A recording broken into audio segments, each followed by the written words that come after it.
G'day and welcome to our video on healthcare and the economy in 2023, a data-driven analysis.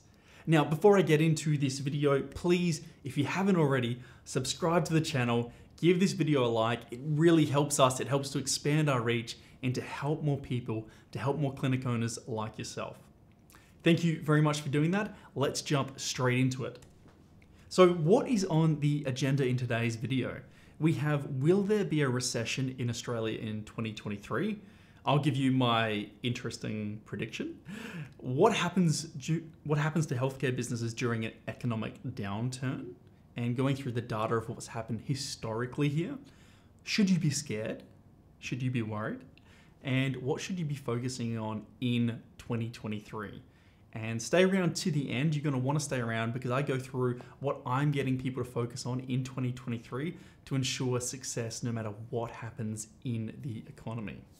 Now, there is a lot of talk about a recession in Australia in 2023. If you've turned on the news or you've read any news in the past 6 months, this is something that you would have heard.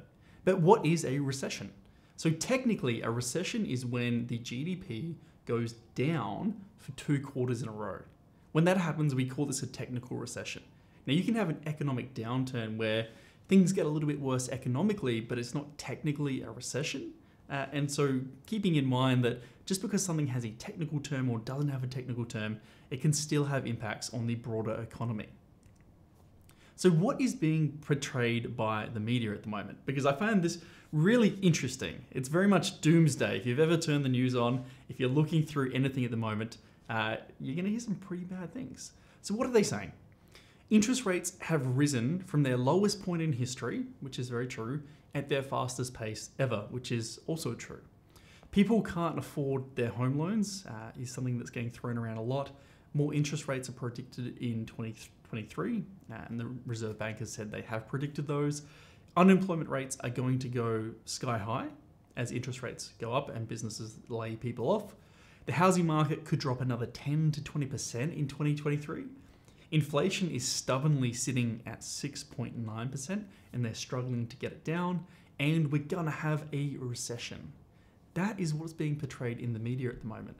And what I did actually was I went and I've gone and got some headlines. Now, I made this on the 6th of January, and these are all headlines from the 6th of January.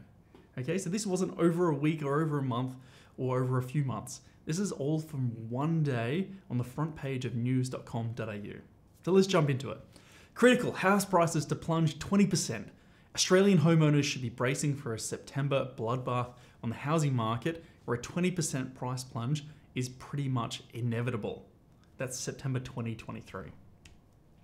Amazon to sack 18,000 more staff members. Apple's horror $1 trillion American dollar wipeout. The tech juggernaut has just joined a sad club that no one wants to be part of after losing a mind-blowing amount of cash in just 1 year. How far will house prices drop in 2023? Many capital cities and regions have seen a drop in house price value since peaking in 2022, but how far will it go? Why are house prices falling? Wondering what can cause house prices to fall? We'll explain some of the key factors that can impact house prices in Australia. The inevitable effect of a China crisis on Australia. A senior economist has warned of the dire consequences, not just consequences, the dire consequences of China's surging COVID cases, revealing how the cost of living in major industries could be affected. A huge dilemma for Aussie bank balances. Treasurer Jim Chalmers revealed the big issue facing Australians, which will hurt their hip pockets this year. Distressed sellers. House prices dive. House prices have fallen yet again as interest rate increases take a hit, and there are fears it could get even worse. Grim warning about Chinese implosion. The global economy is about to take a nosedive in 2023, and the escalating situation in China is to blame, experts have warned. Stock market savaged this year. It's been a horror year for stock markets as the windfalls enjoyed in 2021 were wiped out, leaving companies floundering. Wow, that all in one day. That is just one day's news on the front page of news.com.au. I didn't have to go anywhere special. I just opened up news.com.au and I just looked at the top stories and I screenshotted those and put them on there from January 6th. Crazy, absolutely mental, isn't it? So should you be scared? If we think about it, the media's job is partially to inform you, but that's not their key role. Their key role is to actually get clicks, improve their click-through rates, and sell advertising. So by giving you unbiased facts, it could be a little boring and bland at times. And what we know is that people are twice as likely to click on a negative headline in marketing. We know this. Roughly twice as likely to click on a negative headline as they are on a positive headline. So straight away, from the news perspective, we know that if we write about things that are negative, people are more likely to click through. If people click through more often and they spend more time on the site, then we're getting higher viewer rates. If we have higher viewer rates, we can sell more advertising spots at a higher cost. And it's a business. And so as a business, they're making a business decision to do that. So keeping in mind that when you're reading those articles, it's probably not there to give you unbiased information to help you make good decisions. It's probably there to scare you so that you click through. So keeping that in mind. It's not to say that every news article is there just to scare you and you shouldn't listen to them at all. But for a lot of people through COVID, the number one thing that they did that really helped their mental health and really helped them to feel better about what was happening was just to stop reading the news, because it was all doomsday. 100%. Now, forecasts may tell you a great deal about the forecaster, but they tell you nothing about the future. Now, this is a quote from one of the best businessmen ever, actually, Warren Buffett. I think he's 92 years old now. And he famously says, and he's an investor, that he can't predict what's going to happen in the economy and the market in the next 1 to 3 years. He has no idea, and he doesn't believe that anybody can predict that. But he knows, and he can predict very accurately, he believes, that in 10 years' time, in 20 years' time, in 30 years' time, the economy is going to be stronger than it is today. And so when you're looking at business with a long-term time horizon, then you can be very optimistic about what's going to happen and very confident that things are going to improve, because that's what's happened over history and over time. But we do know that we are going to have fluctuations and challenges in the economy and in the markets in the shorter time periods over the next 1 to 3 years. No one knows what's going to happen. So let's look at some predictions, right? This is Robert Kiyosaki, and I absolutely love his book, Rich Dad, Poor Dad, and he's got a few other really great books. But it's quite interesting to see that almost every year, Robert Kiyosaki predicts that there is going to be a stock market crash. And here's one he did in 2016. 2016 will bring about the worst market crash in history. And 2016 was also one of the best years ever for the stock market. Now, what we call a market crash is a 20% decline in the stock market. And that happens once every 7 years. And so if once a year you predict there's going to be a stock market crash, you have basically a 1 in 7 chance of being correct. And if you predict that each year for 7 years, you're almost guaranteed to predict the crash. And you're gonna look like a genius when it happens, because people forget all of the incorrect predictions that you made. If you're watching this video from Australia, you will remember this prediction. This is from the 9th of March, 2021. Australia's interest rates will stay low until at least 2024.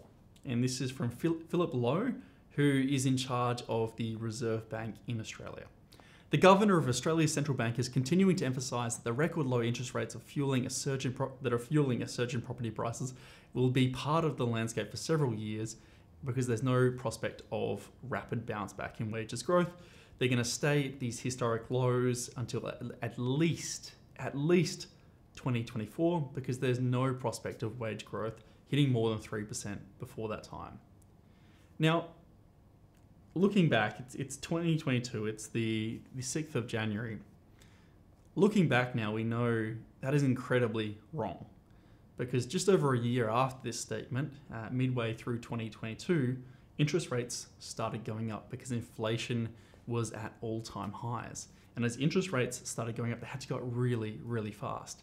And a lot of people had made decisions based off of hearing this. And so there were quite a lot of unhappy people. And it's obviously the start of 2023 right now, and we're expecting it to continue to go up a little bit further yet. But what we can see here is that this is a prediction that was made by someone who, this is a prediction about interest rates from the person who sets interest rates. And even this person doesn't know what is going to happen into the future because there are so many different factors that affect this. So if Philip Lowe, the Reserve Bank governor, can't predict interest rates 3 years in advance and doesn't know what's going to happen in the economy in the next 1 to 3 years, there is no one on earth who can claim that they do.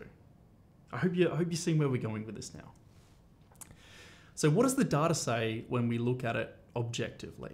Okay. Now, interest rates have risen and they will continue to rise early this year in 2023 to similar levels that they were throughout one of the strongest economic bull markets in history, right? From 2010 through 2019. And they're tipped to go down slightly in late 2023. But we don't know this for sure. And so we can take this with a massive grain of salt. It could continue to go up. It could drop off a whole lot. We don't know. And so these are all predictions, and take that with a massive grain of salt. The housing market may or may not drop a bit further because no one's got a crystal ball, right? If you do know what's going to happen, please do let me know. But in Australia, this is an interesting point. A general feel of wealth of Australians is directly correlated with their net worth, and most of their net worth, about 57% of the net worth of Australians, is held in their own property that they live in. Keeping in mind as well that property prices are still well above pre-COVID levels in almost all cases. There are some places where it actually has dropped below pre-COVID levels, but in almost all cases, it's still well above where it was before COVID hit.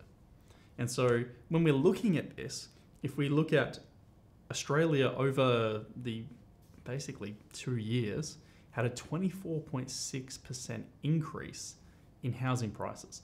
Now, in some areas, it went up over 150%. Some coastal towns, when people moved there, and they were priced very low, and they I guess were pushed up very high. A lot of these places were in Queensland when people from Melbourne and Sydney moved there during the lockdowns. And so you suddenly had a limited supply and a lot of people wanting to buy the same thing, and inflation, the price goes up essentially because of the limited supply.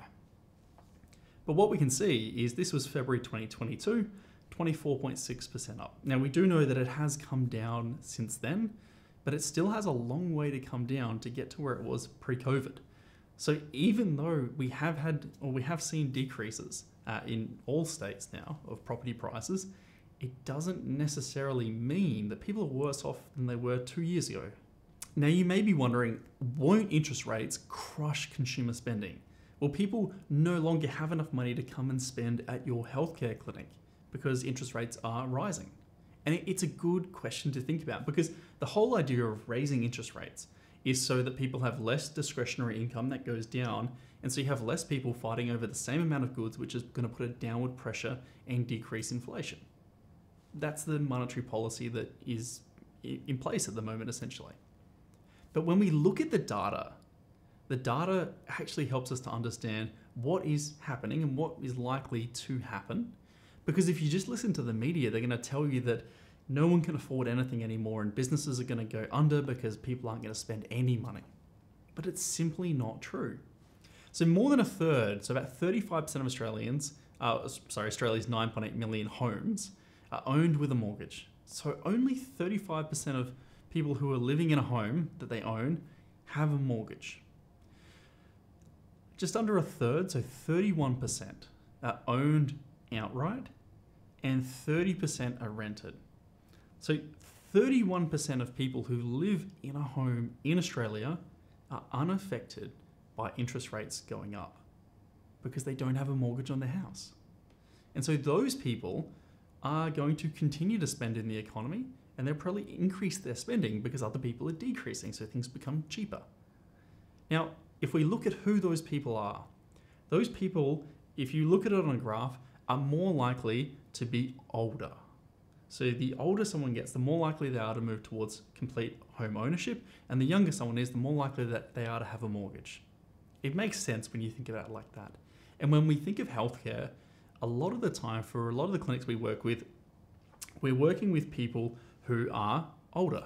People tend to have more healthcare issues, 45, 50 and above, and they are also more likely to spend money on those healthcare issues. And we'll get into that later in this video of the actual spending at different stages in life. But you might also go, well, 30% are rented, all right? So they're not directly impacted by interest rate rises, but the person who owns that home as the investor is. Well, what happens to that? How many people own these and what does that look like? So what we actually can see from the ATO data in 2019-2020 is that 47.6% of investment properties are positively geared. And that was at a discount variable rate of 3.94%. It's about 4.8% at the time of today's video. And so we can see it's gone up by about 1%. But roughly half of those people will be unaffected. It's not going to, they will be affected, but it's not going to actually take away from their income. They're not necessarily going to be paying more money. And for those that are negatively geared, you can see the largest on average negatively geared properties are around 5,842. Let's assume someone's in the 32% tax bracket, so they're paying about $3,800, less depreciation. It's not going to have the biggest impact on these people. And also, if you have investment properties, you're more likely to be in a positive financial situation. So I'm not too concerned about these people. I'm not concerned that these are going to become distressed sellers because of interest rates going up. Now, unemployment historically does increase when interest rates are raised. However, unemployment is sitting at all-time lows at the moment. So it is so low at the moment that if it does go up, it's still likely to sit at all-time lows unless we have massive, massive layoffs, which we really haven't seen in Australia.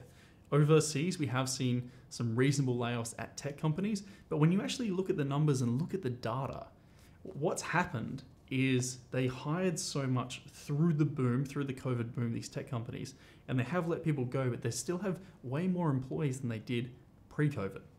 Okay, and these are the things that are getting left out by the media when they're talking through them. And finally, inflation is still quite high. It's about 6.9% at the moment. But keep in mind that a reasonable amount of this is being contributed to on the supply side. And by supply side, we mean things that are outside of the control of domestic monetary policy, things that aren't affected by us raising interest rates. So an example here is the war in Ukraine being a supply side inflation shock and the impact that that has on the cost of goods and services and transport, etc. But when we look at what makes up the inflation here, we can see that new dwellings, 20.4%, automotive fuel, 11.8%, fruit and vegetables are 9.4%, and we can start to see that the cost of these will be going down over the next 12 months and has already started to go down at the time of filming this video. And so what we can see is that we have supply side inflation risks that are contributing to the inflation that we're seeing today. And so just because inflation may remain a little bit higher, it doesn't necessarily mean that interest rates are going to continue to go up, because if it's something that's not going to be affected by interest rates, it doesn't make sense for the Reserve Bank to continue to raise them and cause issues within the economy. And that doesn't mean that they won't do it. Now, the 4 supply side inflation risks that Philip Lowe talked about in his address to the media were the reverse of globalization and trade tariffs that have been happening over the past few years, population demographics, which is an interesting one, a really interesting one for healthcare, and I'll jump into that in a second, climate change. So we've had more extreme weather events over the past decade, and looking at the impact of that, especially on things like in Australia, produce and how it wipes out farms and a lot of those issues that we can have. We've had ridiculous floods and fires over the past couple of years. And the energy transition in the global economy is also something that is contributing to inflation that we may not essentially control. So let's take a look at demographics. And this is from Philip Lowe's media release. If you look at the working age population in advanced economies, that's obviously where we sit, what we can see is that that's starting to decrease. And so the working age is between 15 and 64. And so what it means is we're getting a larger percentage of the population that are between 0 and 14 and 65 and older. And in healthcare, we know that as we're getting a more aging population, the need for healthcare and the percentage of healthcare within the economy should and will continue to grow. And you can see the dependency ratio here in advanced economies, again, it's on the rise. And again, that bodes really well for healthcare moving forwards into the next decade. So I'm sure you're all wondering by now, what happens to healthcare in a recession? So let's jump into this and look at the historical data. This graph here shows the total expenditure on health and GDP per person with constant prices. Now, what it means by constant prices is inflation adjusted, because I hope you can understand inflation, the invisible tax. In 1989, $1 was worth a lot more than $1 is worth in 2014 and now 2023, essentially. I almost said 2022. What this graph is telling us here is that relatively, health expenditure per person is increasing relative and at a faster rate than GDP per person or per capita. So essentially, we're spending more on health per person than we are producing, or than the rate that we're producing. So that is changing over time, and the gap is becoming smaller. We're essentially spending more of our income and more of our GDP on healthcare, which leads us into this graph here, which is the total expenditure on health as a proportion of both GDP and GNE, GNE being gross national expenditure. And what you can see is that over time, it has continued to rise as a proportion or relative to the economy. So not only is it growing in real terms, it's growing in relative terms as well. What you can see here in this graph is the taxation, revenue, and health expenditure across all governments, constant prices from 1989 to 2014. Again, constant prices means inflation adjusted. And what you can see is that as taxation revenue can change and can have some dips over time. Now, where those dips are, there's one here, which was a bit of a recession, early 90s. We have the dot-com bubble here, and then we have the 2007, 2008, 2009 housing market crash that they had in America and the ripple effect that had throughout the world. And what you can see is that health expenditure was relatively unchanged throughout. And so it wasn't affected when essentially government income decreased. Health expenditure did not decrease. And so if you were expecting that governments would then spend less on healthcare because they're getting less money coming in, then history shows that that is incorrect. And they continue to spend the same amount, if not more. It's going up every single year. This graph here shows non-government funding of total healthcare expenditure by the source of funds and, again, constant prices. Now, interesting to look at, and why I included this in the top left here, is around 1/3 of healthcare expenditure, so 32.2% in 2014, came from non-government sources, which is essentially individuals. It's people spending their own discretionary income on healthcare. And this proportion has remained reasonably steady over the past 25 years as private health expenditure has kept pace with total health expenditure.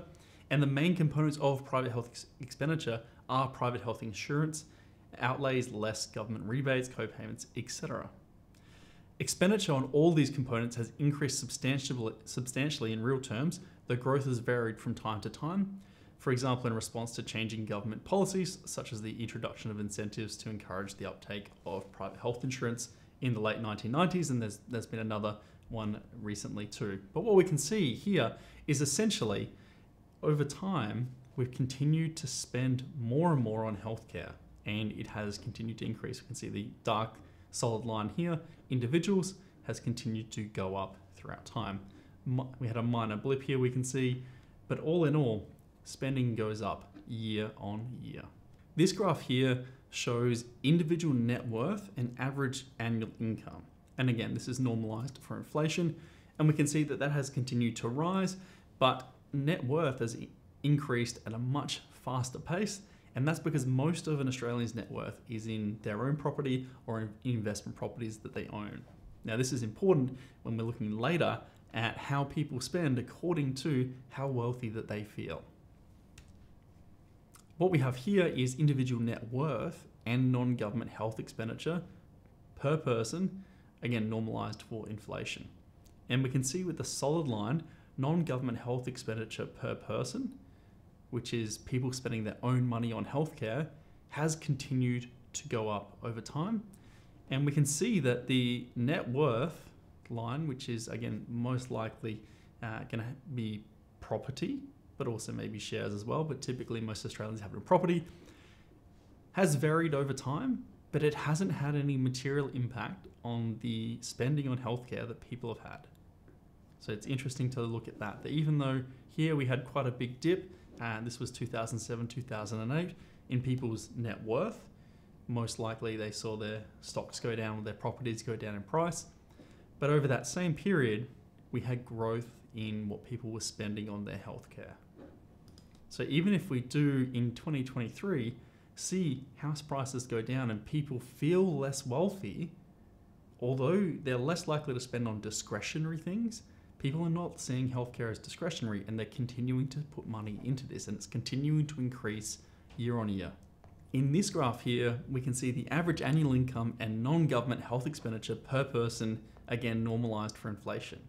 Now, interesting to look at here is that the gap has gone from being wider to being smaller. It's shortening the gap, which means people are more happy to consistently spend more of their income on healthcare than they were 25 years ago from this graph. And it'd be interesting to see the data over the past 7 or 8 years now, but they didn't have that at the time when I've been creating this one. They didn't have the longitudinal data available, but it's interesting to see how that has shortened over time, and people are spending more of their own money on their healthcare, regardless of what's happened in the economy. This graph here shows the allocated health expenditure per person by age group and sex. What we can see is that the expenditure per person, this is per year, is going up substantially after people hit, say, 45 years old. There's quite a steep increase there. And if you remember back to the demographics that we talked about that Philip Lowe put up, more Australians are falling into the category of being in the dependent ratio, which is above 64. So more people are being pushed into this, and people are living longer. So what we're seeing is that overall health expenditure, this side of the graph, is getting bigger. And if you're in healthcare, we're also seeing that no matter what happens in the economy, healthcare expenditure is increasing. And that's at a time where this part of the graph wasn't as large relatively. And so what we should see is that sort of double effect of more people being pushed into that bracket where they spend more on health, people living longer, and I said double, it's a triple, and also it increasing year on year, inflation adjusted. Really interesting facts here to be looking through. The interesting thing to be looking at here is that per person health expenditure increased by 123.5% inflation adjusted over the 25-year period. Now, the increase in expenditure for 65 and over was 69%, and 75 and over was 49.7%. Now, this suggests, and this is really important, that expenditure was growing at a much faster rate than the growth in the size of the population in the older age groups. So it seems that, therefore, neither population growth nor aging can fully explain the growth in healthcare expenditure. And what that means is that we're valuing our health more, and we're spending more of our own money year on year on our health across all age groups. So healthcare over that 25-year period was a fantastic business to be in. So in summary, it's been a story of growth. So over this 25-year period, health expenditure grew much faster than inflation. So inflation adjusted, it grew from $50.3 billion in 1989 to $154.6 billion in 2014. It grew much faster than the population, with per person expenditure increasing by a whopping 123.5%. So we're valuing our healthcare much more. And it grew a lot faster than the population aging, remembering that the ratio of the total spending to the size of the population aged 65 and over only increased by 69%. So across the lifespan, we're spending more on health. We're valuing health more. Health expenditure growth occurred in a context of relatively rapid growth in the broader economy, but at a faster pace. Healthcare has been a fantastic business to be in because we're doing a fantastic job of helping people to get real and meaningful results that help them to live the life they want to live. You can see here that health expenditure increased from 6.5% of GDP in 1989 to 9.7% in 2014, and in 2019, healthcare expenditure was 10.2% of GDP. And the reason I use the 2019 number is it actually increased a lot in 2020, 21, and 22, but a lot of that was COVID related. So I wanted to go, before we had the data skewed by COVID, in 2018, 2019, it was 10.2% of GDP, which meant that the increase year on year was relatively similar to this 25-year period that we've looked at. Now, when we look at the 25-year period, the growth throughout was not uniform. So there were periods of relatively rapid growth and there were periods of relatively slow growth. Now, where the rapid growth was, and this is the interesting thing, is the early 1990s. So towards the end of 1989-90, Australia entered a recession. Now, over the following 2 years, the health to GDP ratio rose 0.7 of a percentage point, from 6.5% to 7.2%. That is massive. And over the 4 years after that, the ratio increased by just 0.1% per year. So massive increase relatively during a recession, and then relatively flat after that in comparison to the broader economy. In the late 1990s, early 2000s, again, we had the dot-com bubble, bit of recessionary activity, the economy was down. We again had a 1.2 percentage point increase over 6 years. And in the following 6 years, to 2007, 2008, pre-GFC, it rose just 0.3 of a percentage point. So you can see the pattern we're seeing is when we have a recessionary or an recessionary environment or an economic downturn, we see the most growth in healthcare. In 2008, 2009, it rose 0.6 of a percentage point in the 2 years following that, from 8.7% to 9.3%, before rising 0.4% over the next 4 years to 9.7%, which is where it was at the end of this study. Now, interesting here, these movements reflect the fact that the ratio of health spending to GDP is affected by movements in both the numerator, which is the growth in spending, and the denominator, so the number on the bottom, which is GDP growth. And if GDP growth decreases, relatively it's going to seem like a lot more. But economic slowdowns have tended to increase the ratio to a greater extent than acceleration in health spending, keeping in mind that health spending hasn't increased at a faster pace than the economy. So when we bring all this together and we look at all this, during a recessionary environment or an economic downturn, health does really well. Healthcare does really well. If you're in a healthcare business, it is much more likely that you're going to have a fantastic outcome than, say, being in any other business. So what happens to healthcare in a recession? Well, healthcare expenditure increases in both relative and absolute terms. So the question that may be on your mind is, will there be a recession in Australia in 2023? And my prediction is I don't know. And I don't think anyone understands it well enough to predict the future. When we look at people like Phil Lowe not being able to predict interest rates 1 or 2 years ahead, how can we predict these things? So instead of focusing on the macro and the broader economy, what are we focusing on in 2023? And where should your focus be? So for the clinic owners that I'm working with, we're looking at their specific goals. We're not looking at the macro. We're not looking at what's happening all over the economy. We're looking at what are their clinic goals, what are the goals of their team members, and how can they add more value to their clients and to their team. We're looking at improving their team culture because we recognize that it is a really hard market to be hiring in at the moment. And so if we want to hire and recruit amazing team members, the first step to doing that is to retaining your current team members by giving them the most amazing work environment and helping them to achieve their goals. And if you do that, then guess what? Other people are going to be drawn in to work in a place that does that, that supports them that way. Think about it like Amazon. Amazon always talks about improving the product is going to improve your marketing. So when we're looking at this through a recruitment lens, well, what did Amazon do back in the early 2000s? They were spending, say, $10 million on marketing and $10 million on shipping, and they said, let's stop marketing. So they stopped spending that $10 million on marketing. They gave everyone free shipping, and by improving the product, what happened? Everyone talked about it. When everyone talked about it, everyone wanted to come and have that product. So when you make your clinic an absolute destination place that people love working at, people are going to be lining up at the door to come and work with you. Your own personal development as a leader. Our team is only as good as we can lead them. And so focusing on your own personal development, looking at what are your strengths and doubling down on those, and what are your weaknesses, and looking for ways that you can plug those holes, that you can improve those areas. We all have weaknesses.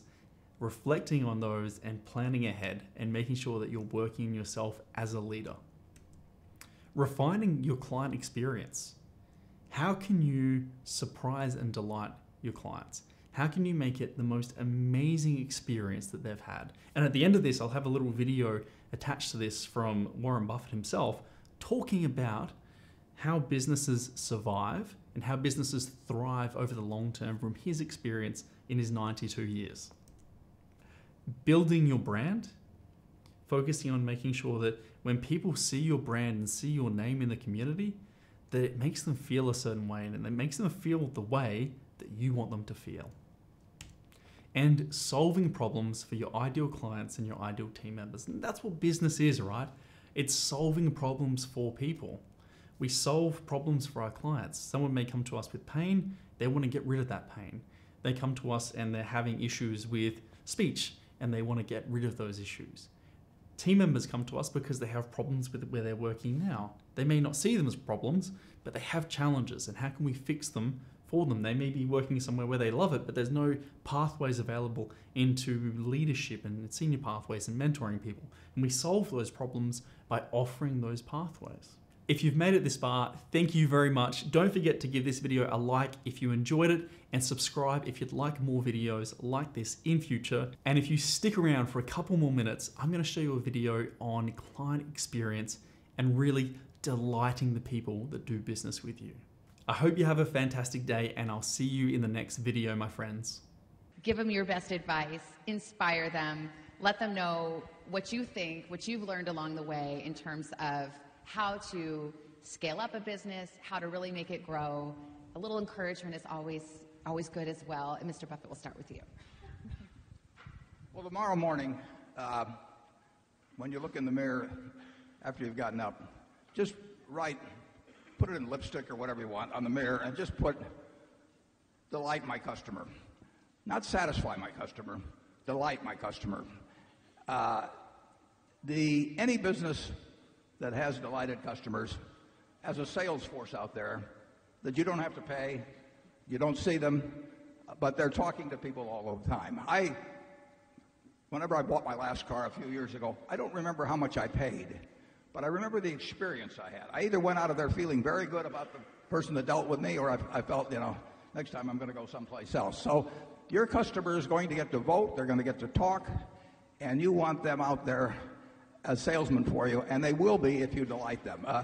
The classic example, Jeff Bezos. I mean, here's a fellow that 20 years ago had a very, very, very small business, but he set out every day to delight his customer by a fast delivery, by lower prices, whatever it took. And today he is thinking about how to further delight his customer. He'll never quit. And you will succeed if you have delighted customers. So don't settle for satisfied. Have that person walk out the door thinking, I've never had a better experience with a human being, and they'll be back to buy your product.